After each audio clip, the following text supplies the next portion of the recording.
Hi, it's Dr. Lori, the PhD Antiques Appraiser. I'm back with more real bargains. These are the bargains that people like you, treasure hunters, are finding at estate sales, flea markets, and of course, thrift shops. I've got permission to retell all these stories. Let's get started. Some great things, some great finds. The first find comes from a video caller. So this video caller says to me, Dr. Lori, I found this piece. I bought a thrift store jewelry jar from Goodwill. I bought it for $39.99. I got all this stuff in the jewelry jar. I thought it was great. I'm looking through the pieces and I find this little heart pendant. This heart pendant, I'm thinking, wow, it really sparkles a lot. Kind of small, diminutive. And I said, well, did you know what it was? She said, Dr. Lori, I looked for marks because I'm learning about marks on the channel. I'm learning about marks through your website. Where do you learn about the marks? At drloriv.com. What marks am I talking about? Fineness marks that relate, of course, to how much quality and what kind of material these pieces of jewelry are made of. So the fineness mark on this piece was very, very clear in the $39.99, of course, jewelry jar from Goodwill. The fineness mark was a platinum mark, and my video caller found it because she's been watching the channel. Makes me happy. Learn the marks, make some money. So basically, this is a platinum piece. It's a platinum heart, and it's got diamonds in it. That's right, 29 diamonds set into the platinum on a chain, and the chain, of course, is 14 karat white gold. It's marked as well. It's a chain link. It's diminutive, small scale. They're small scale pieces. That's in vogue now, right? So she has this great piece. She doesn't pay a lot for it. She said, I'm looking through the jewelry jar, the jewelry box, and I'm thinking, I always get something out of these Goodwill jewelry boxes that I buy. I did pretty well. It's the blue boxes that they advertise. You've seen them. Well, you know she paid $39.99 for it. What's it worth? $1,200. Why? She recognized the platinum mark that I show you on my website. Go learn the marks. It's easy. This next real bargain comes from a video caller too. And this video caller said, Dr. Lori, I look for a lot of things at thrift stores. I do a lot of thrift store shopping. I like to look for things, and I've been looking for the things that you've been telling me to look for. Art, furniture, certain pieces of jewelry, colored glass, lots of stuff. So I said, all right, well, what did you find? She said, I found this Mobe pearl necklace. It's a pearl necklace, and the pendant is 1 inch in diameter. The necklace is 18 inches long, and it's marked 18 karat gold. She said it was sitting right there at the thrift store.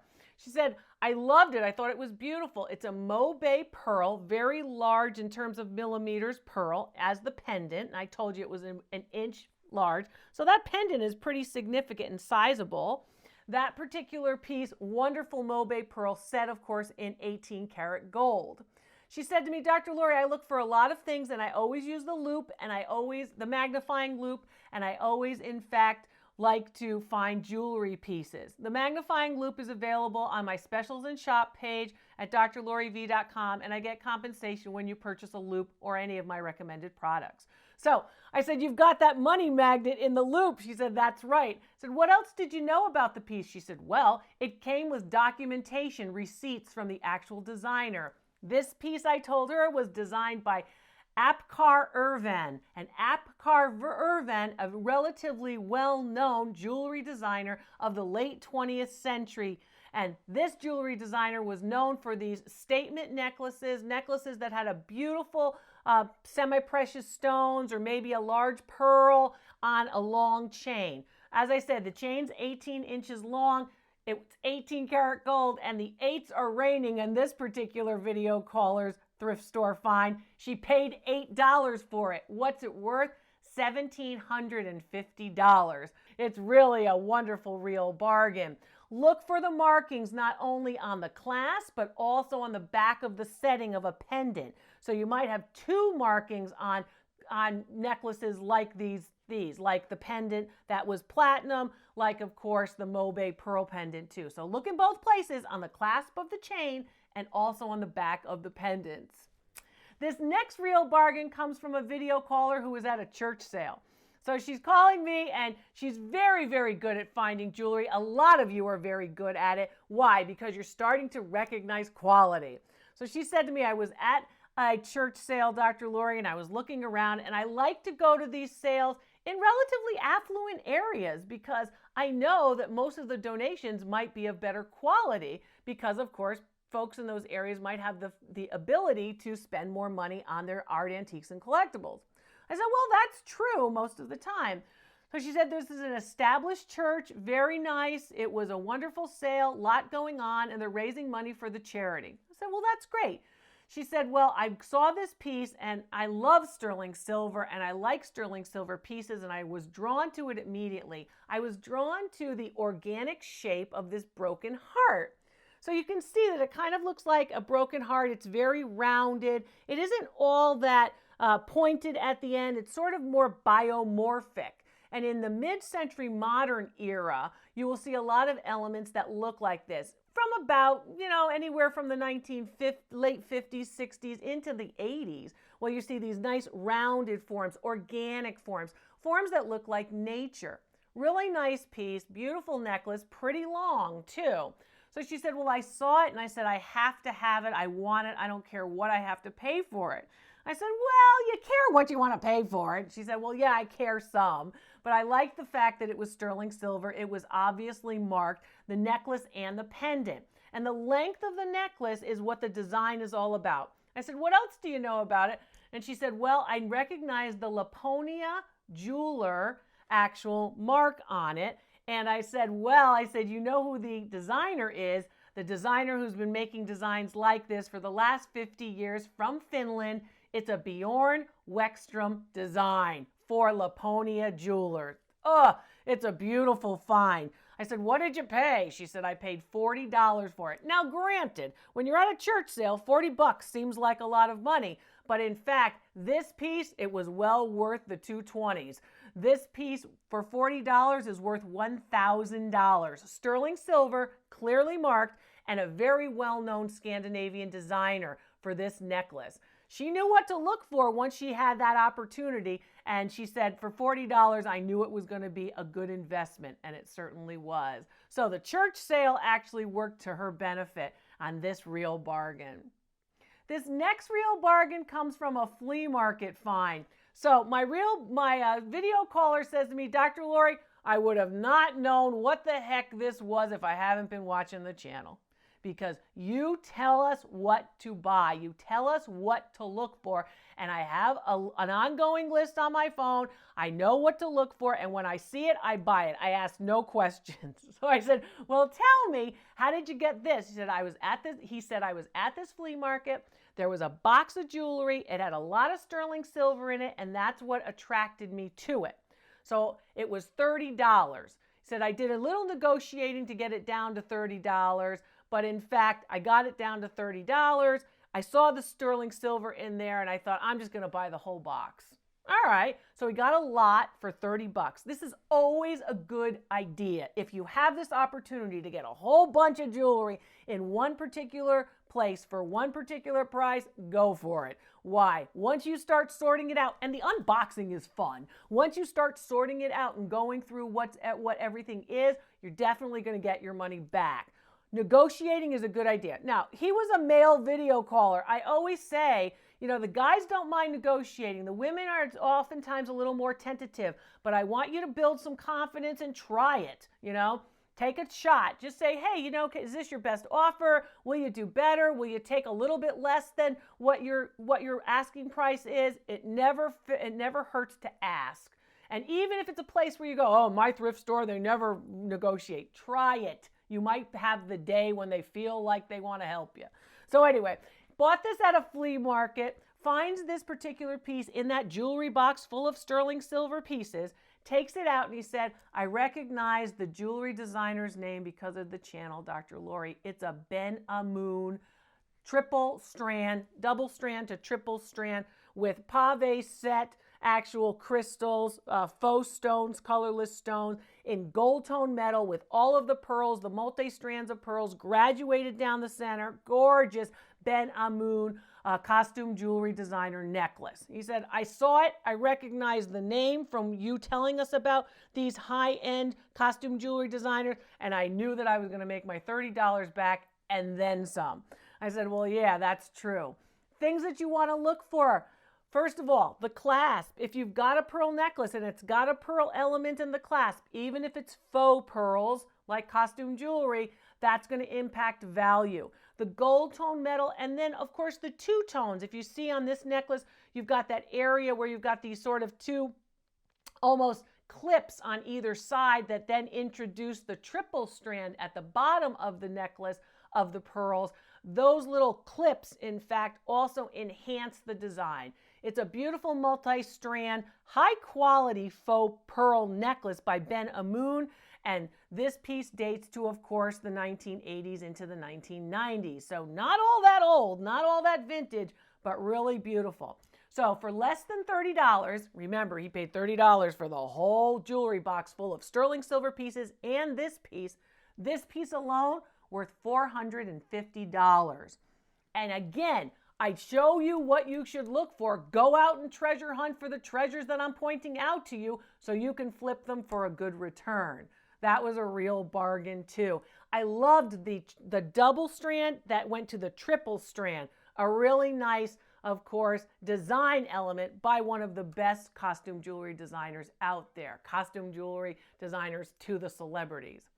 And speaking of celebrities, my next real bargain comes from a video call. And this video call was found at a yard sale. So my video caller is at a yard sale and says, I recognize that this was from the Concord, of course, the airplane that all of the celebrities would fly on, so quick to get from Paris to New York on the Concord. I recognized that immediately when I saw this at a yard sale. And I thought to myself, well, this has to be worth something just for the Concord logo, the Concord name. It's a money clip. And you can recognize it easily that it's a money clip, and it says Concord right on it with those nice striations, those nice, of course, that typical design that you see of the Concord, indicating speed, if you will, those lines that are actually, of course, in a parallel pattern. This piece is sterling silver. So I said to my video caller, did you recognize that it was sterling silver? She said, yes. She said it had the lion passant mark on it. The hallmarks were very clear. I've taught you about hallmarks in my silver videos. I've taught you about them when we talk about, of course, teapots and tea kettles and other types of silver pieces. She said, I knew it right away that this was a sterling silver piece because I recognized the lion passant hallmark and I recognized something else. It was an anchor mark. And I said, do you know what the anchor mark is? And she said, well, I know it relates to a particular city. I said, yes, the anchor is the city of Birmingham, which is a great, of course, assayer's city, a city where a lot of silver is made. And that Birmingham anchor mark indicates as a hallmark that this piece was made in Birmingham, England. Interestingly enough, this money clip was a great real bargain. So I said, so tell me, what did you pay at the yard sale? She said, I paid $10. I don't think the yard sale host had any idea what the hallmarks were, but I learned the hallmarks, of course, here from you. I said, well, I think it's great. It's a great piece. I said, you want to know what it's worth? She said, sure I do. $350 is what it's worth. Why? First of all, it's sterling silver. Second of all, the great design. Money clips will sell very well because they can be, of course, utilized for both men and women. So you've got a large, broad market that want them. The Concord has celebrity cachet. Anything that has a connection or an interest to celebrities has that cachet that people like. People want to have the thing that a celebrity would have. So in fact, that's what increases the value. $350 for this great $10 yard sale find. It's a real bargain too. This next real bargain comes from a video caller who has also participated in my Priority Ask Dr. Lori service. That service, of course, is where you can fill out a form, submit photos, unlimited for a subscription period of time, and I make you a priority. You can ask me whatever, and of course, I will give you appraisals on the objects that you submit. So she said, I had such a great experience with the Priority Ask Dr. Lori service that I'm going to do some video calls now for some of the objects that I'm looking for that I've been finding. She finds this one at an estate sale. And I said, it's really lovely. It's got the tassels. It's got this nice quadrifoil or 4-element quadrifoil form in the middle like a flower. And that quadrifoil pendant actually then extends out into these little tassels at the bottom. Pearls and multi-gold tone metal chains. I said, is it marked? She said, Oscar de la Renta. There you go. When you've got, of course, the designer names, the value's going to go up. And of course, it's costume jewelry. It's not, of course, fine jewelry, but still the value's going to go up. I told her, I said, you're looking at a lot of elements that are great here. You're looking at extensive design. They don't only just give you the pendant, but they give you the tassels. They've got a nice clasp. That decorated clasp for the designers is also something that I like to see. A lot of the designers will go the extra mile and decorate the clasp as well. So really, if the chain starts to move, the clasp still looks like something good to look at, sort of like a subsidiary pendant as well. This piece is rather long, about 30 inches long, so it's rather long, and of course marked Oscar de la Renta. I told my video caller, tell me what you actually paid for it. She said, $1 at the estate sale. Everything at the estate sale in this tray was $1. I said, oh my gosh, that's wonderful. She said, I knew it when I saw the clasp. I didn't know whether or not the pearls were real, but I recognized, of course, Oscar de la Renta's logo. Value on it, $375 for this faux pearl, gold tone metal, very long statement necklace by Oscar de la Renta. A real bargain as well. This next real bargain comes from a grandmother and a granddaughter going thrift shopping together. In this case, they were at a yard sale. So my video caller says to me, Dr. Lori, I'd love to go shopping, yard sailing with my grandmother. My grandmother was really good at it, and we had a lot of fun going, of course, yard sailing together and thrifting together. We're treasure hunters. We're a team. And she said, I had a great time. She said, I bought this piece. I showed it to my grandmother, and I said, I paid $10 for it. And immediately my grandmother said, you paid too much. She said, my grandmother would always say that. She would always say, I paid too much, whatever it was. I said, well, let's talk about your piece. I said, you've got actual garnets, all set in sterling silver. It's marked 925. There was a sterling mark on the cuff bracelet, and you can see the very large garnets that go all the way through the bracelet. And garnets can be, of course, very popular. They were very popular in the whole early part of the 1900s. Again, revived in the 1960s and 70s. And then, of course, even more recently, you'll see garnets making a comeback. Certain gemstones are more valuable at certain times. So she's got a sterling silver bracelet. It's a cuff, so pretty big, thick. She's got all of these set garnets. They're faceted cut, and, you know, they're pretty significant. They're large. I said, wow, this is pretty good for $10. Your grandmother really thought you paid too much? She said she did, but I knew that I had to call you, Dr. Lori, and find out. Late 20th century piece, really beautiful. What's it worth? $250. A gorgeous, gorgeous real bargain too. Listen to Grandma, but if she thinks you paid too much, well, that's a good way to think, but in this case, you didn't pay too much. You did really well. Real bargains, you're going to find yours when you're thrifting, estate sale shopping, or of course yard sale shopping. I'll show you what to look for. Stay tuned and watch my videos to learn the marks and also how to, of course, buy smart. I'm Dr. Lori. I hope you find your real bargain real soon.